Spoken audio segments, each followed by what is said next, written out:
Nanki kamen, Nanki kamen, Nanki kamen, Nanki kamen, Nanki kamen, Nanki kamen, Nanki kamen, Nanki kamen. Idana mahoda kesa kero jira, abdin kota dina jabata ya fira. Dibawa bonde bekero tubo besai, bini sumasa bahawa udugumsa. Ta eyoripu, inna bese ane, indo kate male male, inna multipani.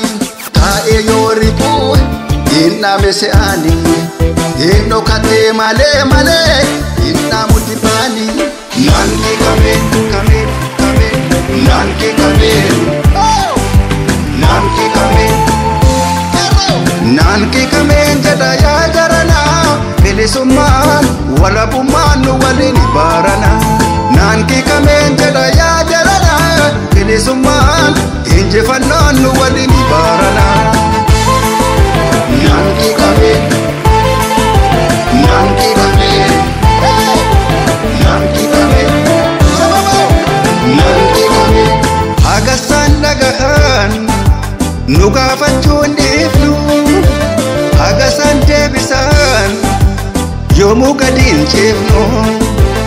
Akkuma dhageenye, akkuma agarree, akka irraa jirru, akka irra dabarree. Qabsoo yoo eegalan qabsaan ni kufa, suni kufee nafu qabsoon itti fufa. Qabsoo yoo eegalan qabsaan ni kufa, suni kufee nafu qabsoon itti fufa.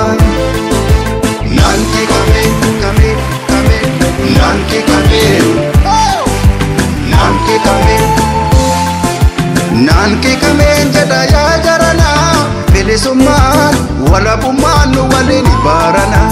Nanki kamen jada ya jarana, bilisuman inje fanonu walini barana. Kallachi qabsoo Oromoo abaa'udha. Turreen ganamaa fi dhugaa isaaf isa qofa. Hayyoon Oromoo hiree ofii ofiin murteeffachuudha malee kaan dhiibuu miti. Injifannoo afaan qawwee fi wareegama qaalii qabsaa'otaatiin dhuunfanne.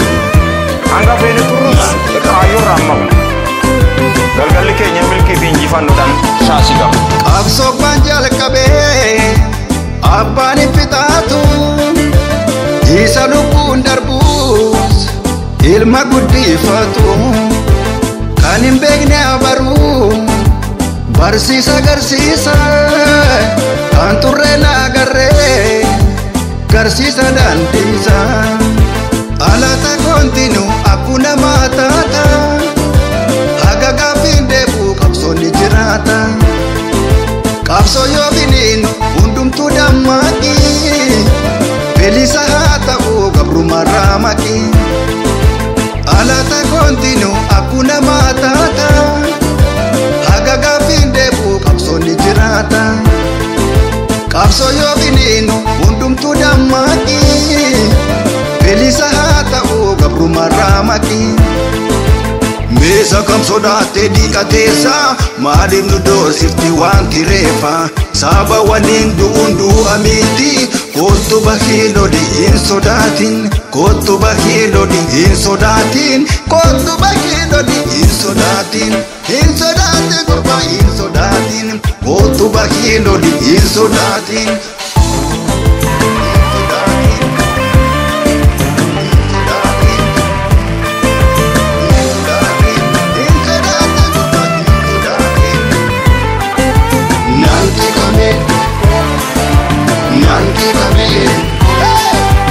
Kallachi qabsoo Oromoo abaa'udha. Turreen ganamaa fi dhugaa isaaf isa qofa. Hayyoon Oromoo hiree ofii ofiin murteeffachuudha malee kaan dhiibuu miti. Injifannoo afaan qawwee fi wareegama qaalii qabsaa'otaatiin dhuunfanne. Hanga feene turrus kaayyoo irraa maqna. Galgalli keenya milkii fi injifannoodhaan shaasigamu.